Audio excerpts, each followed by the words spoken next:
Good morning students.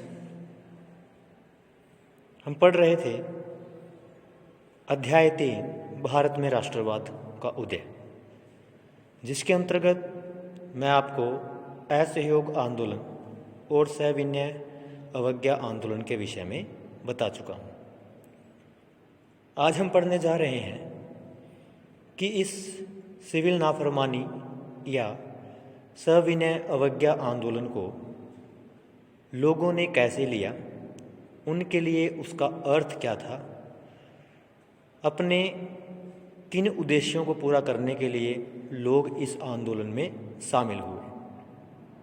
देखिए, आइए देखें कि सिविल नाफरमानी या सविनय अवज्ञा आंदोलन में शामिल विभिन्न सामाजिक समूह कौन कौन से थे, किन किन लोगों ने इसके अंदर हिस्सा लिया, समाज के किस किस वर्ग ने इसके अंदर हिस्सा लिया, उन्होंने आंदोलन में हिस्सा क्यों लिया, इस आंदोलन में हिस्सा लेने के पीछे उनका उद्देश्य क्या था, उनके आदर्श क्या थे, उनके लिए स्वराज के मायने क्या थे। स्वराज होता है अपना खुद का राज या आज़ादी, तो यहाँ पर उनके लिए आज़ादी का मतलब क्या था, लोगों ने क्यों इस आंदोलन में भागीदारी की या हिस्सेदारी की और उनका उद्देश्य क्या था। तो इसमें सबसे पहले हम देखते हैं गाँव में जो संपन्न किसान थे उनका उद्देश्य क्या था इस आंदोलन में भाग लेने के लिए। अब देखिए, गांव में संपन्न किसान समुदाय जैसे गुजरात के पट्टीदार और उत्तर प्रदेश के जाट आंदोलन में सक्रिय थे। तो उत्तर प्रदेश के अंदर जो जाट आंदोलन हुए हैं या गुजरात के पट्टीदारों ने जो आंदोलन किया, ये उदाहरण दिया गया है कि ये कुछ संपन्न किसान थे जिन्होंने इस आंदोलन में भाग लिया। तो इनका मकसद क्या था, इनका उद्देश्य क्या था इस आंदोलन में भाग लेने का। व्यावसायिक फसलों की खेती करने के कारण व्यापार में मंदी और गिरती कीमतों से वे बहुत परेशान थे। तो लगातार क्या था, जो फसलें हैं उनकी कीमतें गिरती जा रही थी। तो जो ये व्यावसायिक जो किसान थे या संपन्न किसान थे वो इस बात से परेशान थे। जब उनकी नगद आय खत्म होने लगी तो उनके लिए सरकारी लगान चुकाना नामुमकिन हो गया। अब फसलों के दाम अगर गिरेंगे तो सरकार के द्वारा लगाया गया जो लगान है या जो कर है उसको वो कैसे चुकाएंगे। सरकार लगान कम करने को तैयार नहीं थी, चारों तरफ असंतोष था। संपन्न किसानों ने सविनय अवज्ञा आंदोलन का बढ़ चढ़कर समर्थन किया। उन्होंने अपने समुदायों को एकजुट किया और कई बार अनिच्छुक सदस्यों को बहिष्कार के लिए मजबूर किया। उनके लिए स्वराज की लड़ाई भारी लगान के खिलाफ थी। तो गुजरात के जो पट्टीदार थे, उत्तर प्रदेश के जो जाट आंदोलन में सक्रिय जो लोग थे, जो गांवों के संपन्न किसान थे, उनका उद्देश्य इस आंदोलन में भाग लेने का क्या था कि भारी लगान के खिलाफ उनका ये आंदोलन था कि उनका जो लगान है वो माफ़ किया जाए। तो सविनय अवज्ञा आंदोलन में उनका उद्देश्य यही था, इसलिए वो इस सविनय अवज्ञा आंदोलन में शामिल हुए। उसके बाद देखते हैं, लेकिन जब 1931 में लगानों के घटे बिना आंदोलन वापस ले लिया गया तो उन्हें बड़ी निराशा हुई। जब महात्मा गांधी और लॉर्ड इरविन के बीच में समझौता होता है और महात्मा गांधी जी जब दूसरे गोलमेज सम्मेलन में शामिल होने के लिए तैयार हो जाते हैं तो उसके बाद वो 1931 में इस आंदोलन को बंद कर देते हैं। इस आंदोलन के बंद होने के कारण इन किसानों को भारी निराशा हुई। फलस्वरूप जब 1932 में ये आंदोलन दोबारा शुरू किया गया महात्मा गांधी जी के द्वारा, तो उनमें से बहुतों ने उसमें हिस्सा लेने से इनकार कर दिया। बहुत से लोग क्या हैं इसके अंदर शामिल नहीं हुए। उसके बाद देखते हैं दूसरे नंबर पे गरीब किसान। तो गरीब किसानों का उद्देश्य क्या था इस आंदोलन के अंदर शामिल होने का। गरीब किसान केवल लगान में कमी नहीं चाहते थे, उनमें से बहुत सारे किसान जमींदारों से पट्टे पर ज़मीन लेकर खेती कर रहे थे। पट्टे पे ज़मीन मतलब ठेके पे ज़मीन लेकर के या ज़मीन का किराया दे करके वो खेती कर रहे थे। तो महामंदी लंबी खींची और नगद आमदनी गिरने लगी तो छोटे पट्टेदारों के लिए ज़मीन का किराया चुकाना भी मुश्किल हो गया। अब फसलों की जो कीमतें हैं वो लगातार गिर रही थी, तो फसलों की कीमतें गिरने के कारण जिन्होंने पट्टे पे ज़मीन ली थी तो ज़मीन का जो पट्टा है वो चुकाना उनके लिए मुश्किल हो गया था। और ये जो हैं जो किसान ये चाहते थे कि जो पट्टा है उसको माफ़ कर दिया जाए। इसके लिए उन्होंने कई रेडिकल आंदोलनों में हिस्सा लिया जिनका नेतृत्व अक्सर समाजवादियों और कम्युनिस्टों के हाथों में होता था। अमीर किसानों और जमींदारों की नाराज़गी के भय से कांग्रेस भाड़ा विरोधी आंदोलनों का समर्थन देने में प्राय हिचकिचाती थी। इसी कारण गरीब किसानों और कांग्रेस के बीच में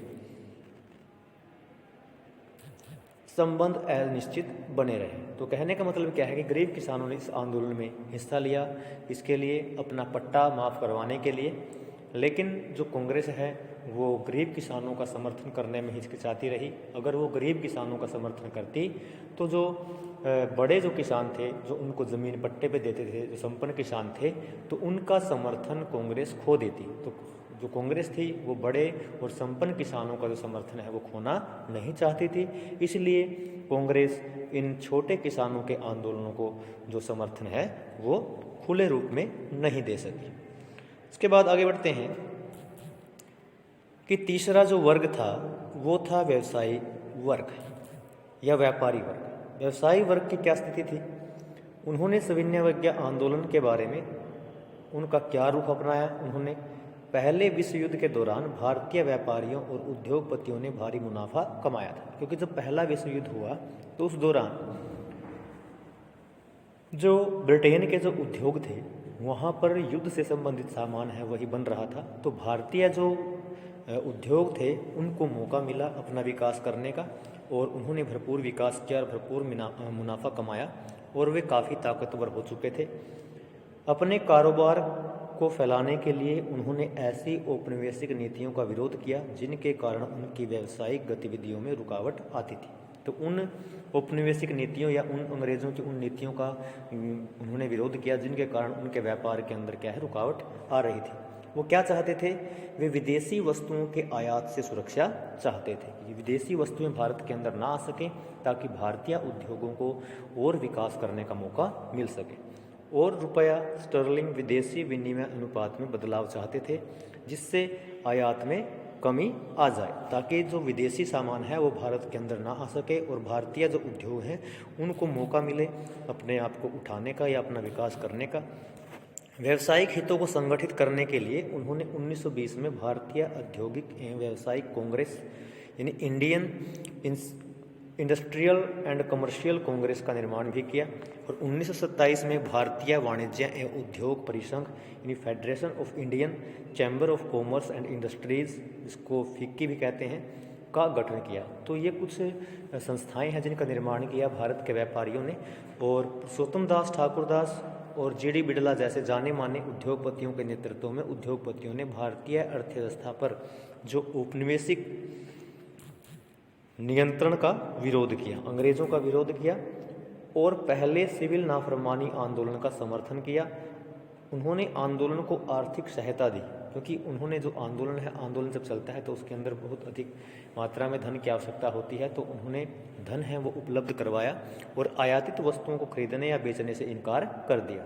ज़्यादातर व्यवसायी स्वराज को एक ऐसे युग के रूप में देखते थे जहाँ कारोबार पर औपनिवेशिक पाबंदियाँ नहीं होंगी और व्यापार एवं उद्योग निर्बाध यानी स्वतंत्र रूप से खुले ढंग से फल फूल सकेंगे। तो उनके लिए सविनय आंदोलन का मतलब क्या था कि विदेशी जो वस्तुएं हैं उनके आयात पर प्रतिबंध लगे और उन्होंने विदेशी वस्तुओं के खरीदने या बेचने से इनकार कर दिया और वो एक ऐसा जो युग चाहते थे जिसमें कारोबार के ऊपर या व्यापार के ऊपर जो अंग्रेज़ों का जो प्रतिबंध है वो ना हो और जो व्यापार और उद्योग हैं वो स्वतंत्र रूप से काम कर सके। तो गोलमेज सम्मेलन की विफलता के बाद व्यावसायिक संगठनों का उत्साह भी मंद पड़ गया था, क्योंकि जब ये गोलमेज सम्मेलन क्या हुआ, विफल हो गया और महात्मा गांधी जी ने पहले ही इस आंदोलन को वापस ले लिया था, बंद कर दिया था, तो उन्हें उग्र गतिविधियों का भय था। वे लंबी अशांति की आशंका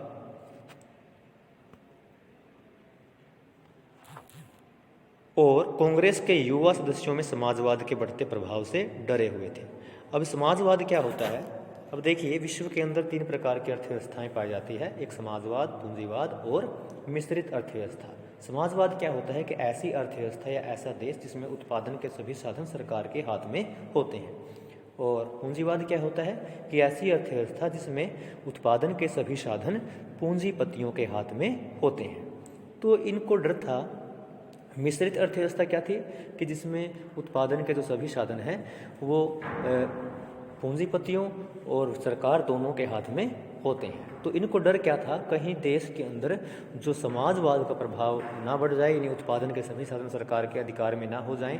तो इससे ये लोग डरे हुए थे, ये चाहते थे कि पूंजीवादी व्यवस्था है वो कायम रहे। उसके बाद चौथा जो वर्ग था वो था औद्योगिक श्रमिक। तो इनके लिए इस सविनय अवज्ञा आंदोलन का मतलब क्या था, तो जो औद्योगिक श्रमिक जो वर्ग था उन्होंने सविनय अवज्ञा आंदोलन में नागपुर के अलावा और कहीं भी बहुत बड़ी संख्या में हिस्सा नहीं लिया। जैसे जैसे उद्योगपति कांग्रेस के नज़दीक आ रहे थे, मजदूर कांग्रेस से छिटकने लगे या दूर जाने लगे। फिर भी कुछ मजदूरों ने सविनय अवज्ञा आंदोलन में हिस्सा लिया। तो ये मजदूर कांग्रेस से दूर क्यों जा रहे थे, क्योंकि जो मजदूर हैं उनकी जो मांग थी वो क्या थी, सविनय अवज्ञा आंदोलन को लेकर के उनका वो चाहते थे कि काम के घंटे निश्चित हो, उनको सही मजदूरी मिले, काम करने की परिस्थितियाँ अच्छी हो। लेकिन जो उद्योगपति हैं उनका उद्देश्य क्या था कि जो मजदूरी है कम से कम मजदूरी में लोग काम करने के लिए मिल जाएं और काम के घंटे हैं वो भी बढ़ा दिए जाएं। तो दोनों के जो मांगे थी वो एक दूसरे से बिल्कुल विपरीत थी। तो कांग्रेस ने क्या किया, इन औद्योगिक श्रमिकों का साथ ना दे करके जो बड़े जो व्यापारी थे या बड़े जो उद्योगपति थे उनका साथ दिया। अब कांग्रेस क्या है, इन उद्योगपतियों को नाराज़ नहीं करना चाहती थी, क्योंकि इनसे बड़ी संख्या में कांग्रेस के इस आंदोलन को आर्थिक सहायता मिल रही थी और इस आर्थिक सहायता से वो वंचित नहीं होना चाहते थे। इसलिए उन्होंने क्या किया, इन मजदूरों के आंदोलनों का खुले रूप में समर्थन नहीं किया। उसके बाद ये जो आंदोलन है, मजदूर आंदोलन है, वो कैसे कैसे कहाँ पर कौन कौन सा आंदोलन है वो होता है। 1930 में रेलवे कामगारों ने, जो रेलवे के अंदर जो काम करते हैं, उन्होंने आंदोलन किया। और 1932 में गोदी कामगारों की हड़ताल हुई। मतलब जो समुद्र के तट के ऊपर जो समुद्री जहाज़ होते हैं उनमें सामान चढ़ाना और उतारने का जो काम जो लोग करते हैं, जितने लोग वहाँ पे काम कर रहे हैं उनको गोदी कामगार बोलते हैं। और 1930 में छोटा नागपुर के 3 खानों के हजारों मजदूरों ने गांधी टोपी पहनकर रैलियों और बहिष्कार आंदोलनों में हिस्सा लिया। तो इस प्रकार क्या है, ये औद्योगिक श्रमिकों ने आंदोलन है वो किया। फिर भी कांग्रेस अपने कार्यक्रम में मजदूरों की मांगों को समाहित करने में हिचकिचा रही थी, यानी मजदूरों का समर्थन करने में जो कांग्रेस है वो थोड़ा हिचकिचा रही थी। तो इसका कारण क्या था कि कांग्रेस को लगता था कि इससे उद्योगपति आंदोलन से दूर चले जाएंगे और साम्राज्यवाद विरोधी ताकतों में फूट पड़ेगी। तो उनको लगता था कि उद्योगपति क्या है वो कांग्रेस से दूर हो जाएंगे। इसलिए उन्होंने क्या किया, इन श्रमिक आंदोलनों का से जो कांग्रेस है वो किनारा करती रही या बसती हुई दिखाई दी। के बाद देखिए, सिविल नाफरमानी आंदोलन में औरतों ने भी बड़ी मात्रा में भाग लिया, यानी बढ़ चढ़ के भाग लिया। और गांधी के नमक सत्याग्रह के दौरान हजारों औरतें, ये आपका छठा है कि औरतों ने इस आंदोलन में क्यों हिस्सा लिया, उनका इस आंदोलन में हिस्सा लेने का कारण क्या था। तो औरतें दांडी मार्च के दौरान गांधी जी की बातें सुनने के लिए घर से बाहर जाती थी। उन्होंने जुलूसों में हिस्सा लिया, नमक बनाया और बहुत से जो क्रियाकलाप हैं उनको उन्होंने क्या किया, अंजाम दिया। और क्या क्या काम उन्होंने किए जिससे वो इस आंदोलन में सक्रिय हुई। उन्होंने विदेशी कपड़ों में शराब की दुकानों की पिकेटिंग की। यानी पिकेटिंग क्या होता है कि दुकान का जो शटर है या गेट है उसको बंद करके और उसके सामने बैठ करके धरना देना या प्रदर्शन करना। बहुत सारी महिलाएं जेल भी गईं। शहरी इलाकों में ज़्यादातर ऊंची जातियों की महिलाएं सक्रिय थीं, जबकि ग्रामीण इलाकों में संपन्न किसान परिवारों की महिलाएं आंदोलन में हिस्सा ले रही थी। गांधी जी के आह्वान के बाद औरतों को राष्ट्र की सेवा करना अपना पवित्र दायित्व दिखाई देने लगा, लेकिन सार्वजनिक भूमिका में इस इजाफे का मतलब यह नहीं था कि औरतों की स्थिति में कोई भारी बदलाव आने वाला था। गांधी जी का मानना था कि घर चलाना, चूल्हा चौका चलाना, संभालना, अच्छी माँ व अच्छी पत्नी की भूमिकाओं का निर्वाह करना ही औरत की पहल असली कर्तव्य है। तो महात्मा गांधी जी क्या है, औरतों को इस आंदोलन में समाहित करने से किनारा करते रहे, क्योंकि उनके अनुसार जो औरत है उसका जो काम है वो घर संभालना, अच्छी माँ अच्छी पत्नी की भूमिकाएं निभाना, यही सब था। इसलिए लंबे समय तक कांग्रेस संगठन में किसी भी महत्वपूर्ण पद पर औरतों को जगह देने से हिचकिचाती रही। कांग्रेस को उनकी प्रतीकात्मक उपस्थिति में ही दिलचस्पी थी कि वो प्रतीकात्मक रूप से ही इस आंदोलन में उपस्थित रहे, उनको इस कांग्रेस पार्टी के अंदर कोई महत्वपूर्ण पद ना दिया जाए। तो इसलिए जो कांग्रेस है वो औरतों को भी इस आंदोलन में जोड़ने से हिचकिचाती रही। उसके बाद देखिए कि इस सविनय अवज्ञा आंदोलन की जो सीमाएं थी वो क्या क्या थी। ये जो आंदोलन है वो ज़्यादा जो लंबा या ज़्यादा क्षेत्र में नहीं फैल सका, तो इसके पीछे कुछ कारण थे। तो वो कौन कौन से कारण थे उनको हम विस्तार से जानते हैं। सबसे पहले देखिए, सभी सामाजिक समूह स्वराज की अमूर्त अवधारणा से प्रभावित नहीं थे। मतलब स्वराज क्या होता है? आज़ादी। सभी जो सामाजिक समूह थे वो जो स्वराज की जो अमूर्त, जिसका कोई रूप नहीं है, ऐसी अवधारणा से प्रभावित नहीं थे।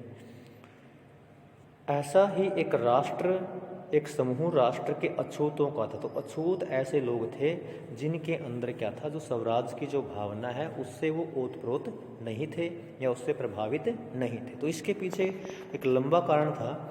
1930 के बाद वो खुद को दलित या उत्पीड़क कहने लगे। 1930 के बाद दलित या उत्पीड़क क्या होता है? दलित होता है दबा हुआ या कुचला हुआ और जिसका शोषण किया जाता है समाज के अंदर, तो वो अपने आप को दलित और उत्पीड़ित कहने लगे। कांग्रेस ने लंबे समय तक दलितों पर ध्यान नहीं दिया क्योंकि कांग्रेस रूढ़िवादी सवर्ण हिंदू सनातन पंथियों से डरी हुई थी। क्योंकि कांग्रेस के अधिकतर जो नेता थे वो सारे के सारे जो सवर्ण जाति के हिंदू थे, और सवर्ण जाति के जो हिंदू है वो नहीं चाहते थे कि दलित उनके साथ बैठें, उनके साथ मीटिंग करें। तो इसलिए दलितों के ऊपर कोई ध्यान नहीं दिया गया।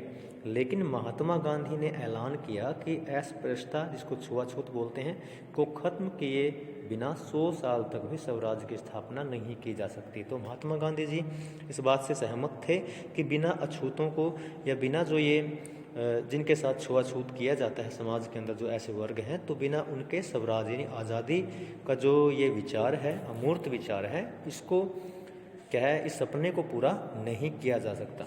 उन्होंने अछूतों को हरिजन यानी ईश्वर की संतान बताया। उन्हें मंदिरों, सार्वजनिक तालाबों, सड़कों और कुओं का समान अधिकार दिलाने के लिए सत्याग्रह किया।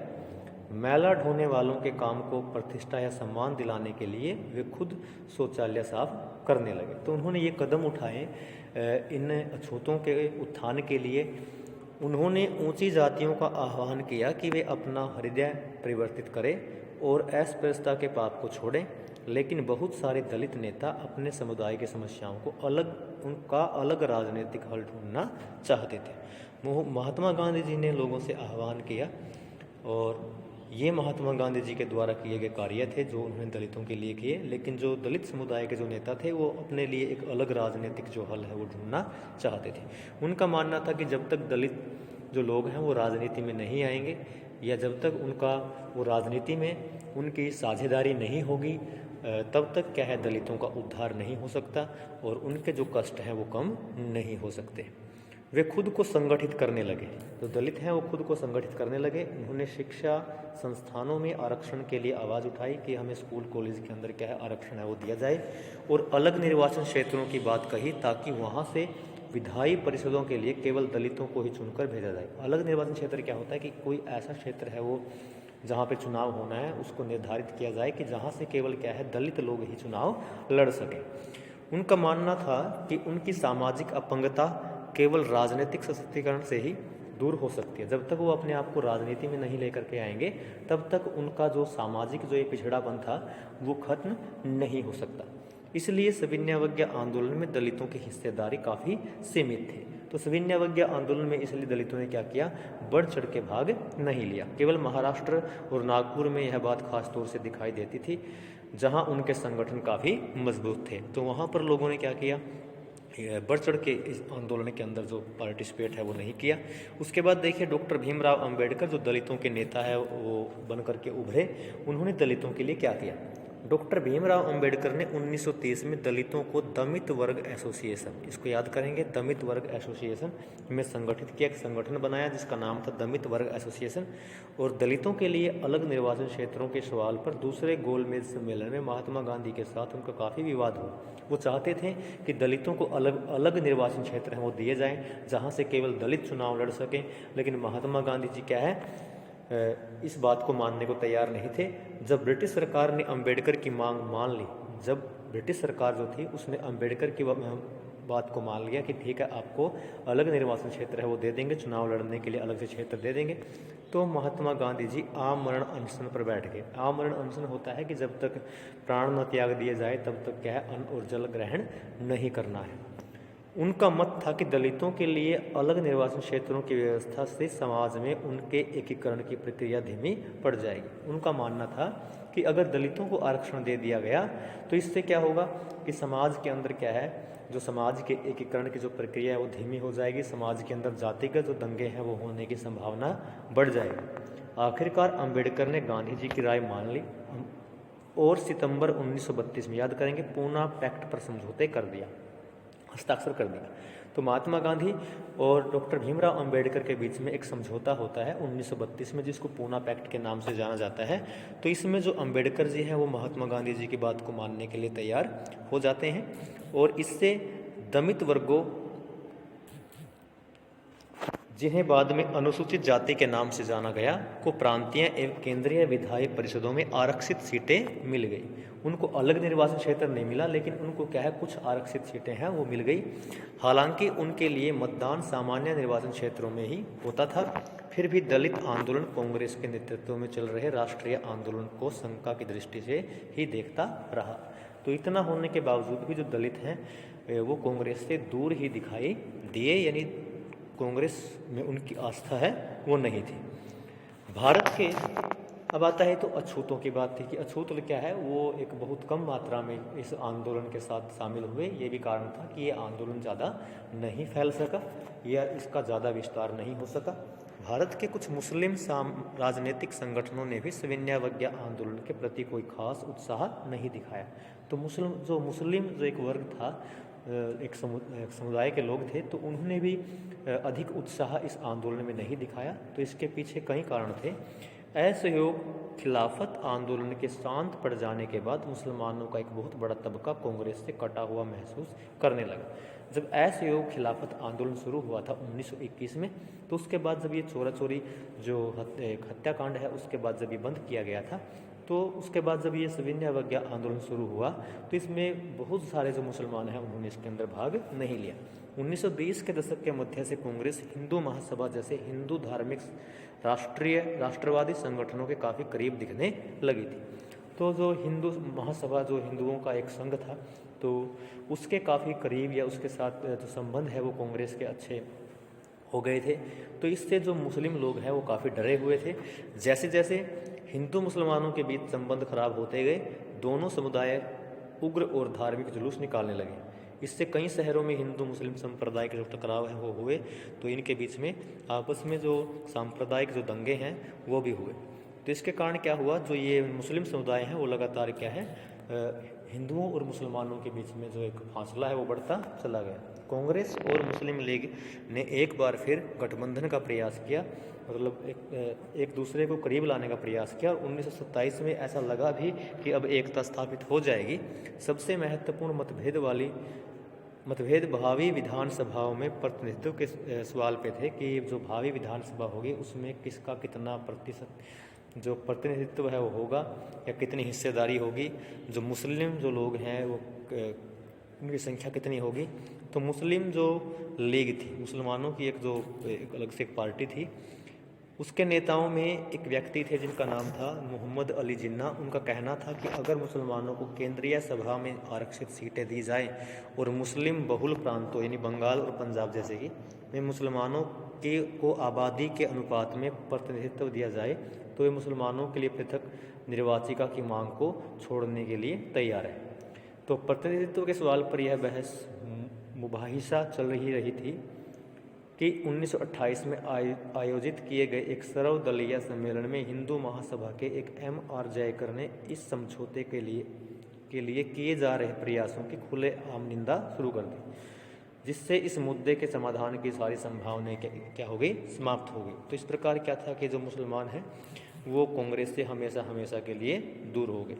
लेकिन जब ये आंदोलन शुरू हुआ उस समय समुदायों के बीच संदेह और अविश्वास का माहौल बना हुआ था। कांग्रेस से कटे हुए मुसलमानों का बड़ा तबका किसी संयुक्त संघर्ष के लिए तैयार नहीं था। बहुत सारे मुस्लिम नेता और बुद्धिजीवी भारत में अल्पसंख्यकों के रूप में मुसलमानों की हैसियत को लेकर के चिंता जता रहे थे। उनका मानना था कि भारत के अंदर जो मुसलमान हैं वो संख्या में कम है और जो हिंदू हैं वो संख्या में अधिक है। कहीं जो हिंदू हैं वो मुसलमानों के ऊपर अत्याचार शुरू ना कर दे। उनको भय था कि हिंदू बहुसंख्या के वर्चस्व की स्थिति में अल्पसंख्यकों की संस्कृति और उनकी पहचान खो जाएगी। उनका मानना था कि इस देश के अंदर क्या है, जो हिंदू लोग हैं वो ज़्यादा हैं और जो मुस्लिम लोग हैं वो कम हैं, और कहीं ऐसा ना हो कि जो हिंदू लोग क्या हैं वो मुस्लिम लोगों की जो संस्कृति है या उनकी पहचान है उसको ख़त्म करने का प्रयास ना कर दें। इसलिए भी क्या था कि जो मुस्लिम लोग हैं वो इस आंदोलन में बढ़ चढ़ कर उन्होंने हिस्सा नहीं लिया। तो ये भी इसकी एक सीमा थी, ये भी एक कारण था जिसके कारण क्या हुआ, ये आंदोलन क्या हुआ, लगभग क्या है वो असफल रहा। तो उसके बाद हम पढ़ेंगे कि सामूहिक अपनेपन का भाव, जो अगला हमारा टॉपिक होगा। Thank you.